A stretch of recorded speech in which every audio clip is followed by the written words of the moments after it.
আসসালামু আলাইকুম। টাচটেক ডিজাইনের পক্ষ থেকে আপনাদেরকে জানাচ্ছি আন্তরিক শুভেচ্ছা ও অভিনন্দন।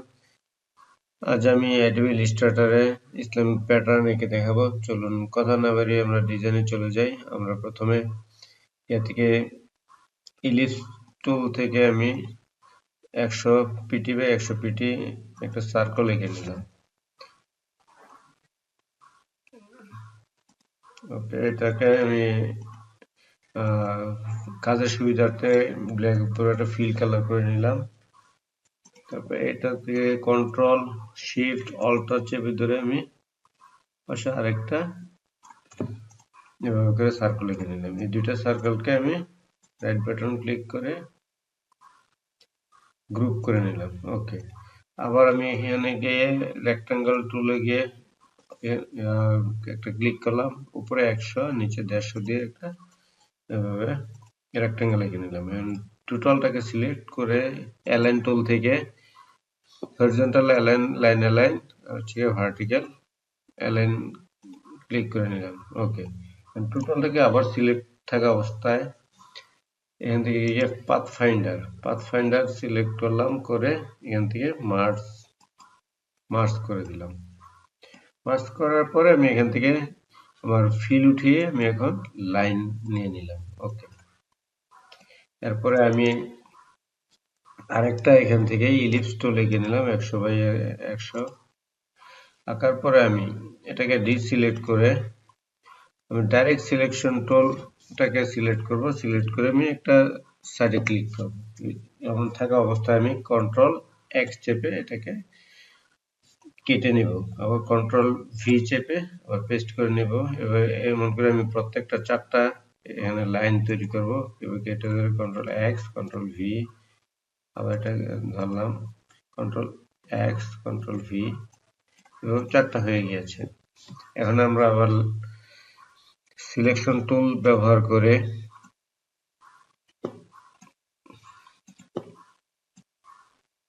এভাবে করে লাইনগুলোকে বসিয়ে নেব।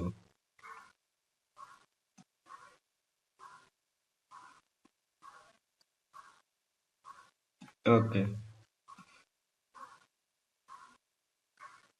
বসিয়ে নিলাম। বসিয়ে নেওয়ার পরে এটাকে সিলেক্ট করলাম। সিলেক্ট করে এখান থেকে অ্যালাইনে গিয়ে অ্যালাইন তো কে অবজেক্ট। ওকে, এরপরে আমি হরিজন্টাল লাইনে ক্লিক করলাম। আবার এটাকে দুইটাকে নিচে উপরে নিচে সিলেক্ট করে নিয়ে এখান থেকে আবার লাইন দিয়ে অবজেক্ট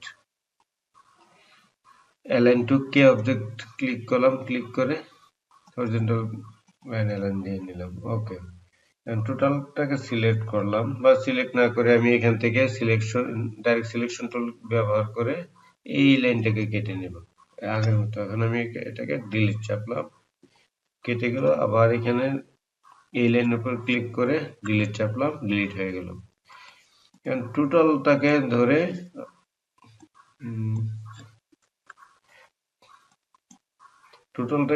ধরে আমি কন্ট্রোল জি দিয়ে গ্রুপ করে নিলাম।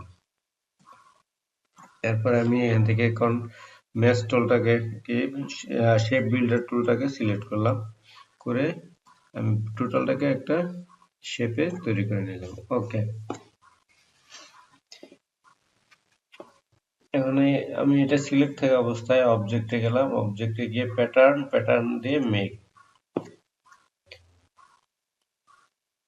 এটাকে বারবার আসলে এটা আমি সিলেক্ট করে ওকে দিয়ে নিলাম। দেখেন হয়ে গিয়েছে।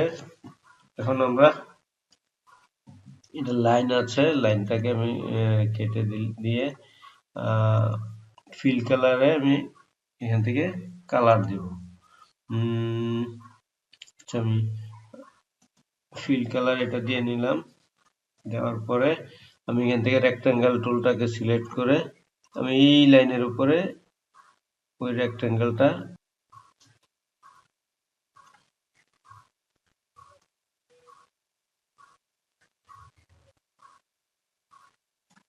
এঁকে নিলাম। আঁকার পরে এটাকে রাইট বাটন ক্লিক করে অ্যারেঞ্জ অ্যারেঞ্জ টু ব্যাক দিয়ে দিলাম। দেখেন এখানে টোটালটা হয়ে গিয়েছে।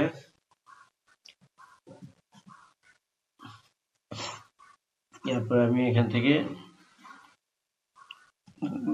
সিলেকশন টুলে করে লাইনটাকে সিলেক্ট করে নিলাম। লাইনটা আমার একটু চিকন হয়ে গেছে, আমি লাইনটাকে একটু বাড়িয়ে দিই, 5 দিয়ে দিলাম। ওকে, কারণ আমি লাইনের কালারটাকে ফিল কালারটাকে আমি আরেকটা কালার দিতে পারি, যেমন এই কালারটা দিয়ে নিলাম, এই কালারটা দিয়ে নিলাম, বা আমি এটাকে নীল করতে পারি।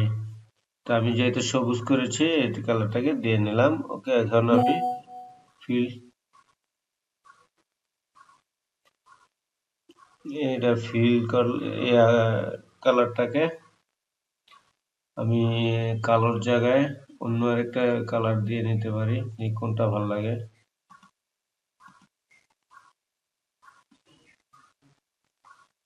সাদাটাই ভালো লাগতেছে, দিলাম। ওকে, আর সবকিছু ঠিকঠাক থাকলে আমি ডান এঁকে দিলাম।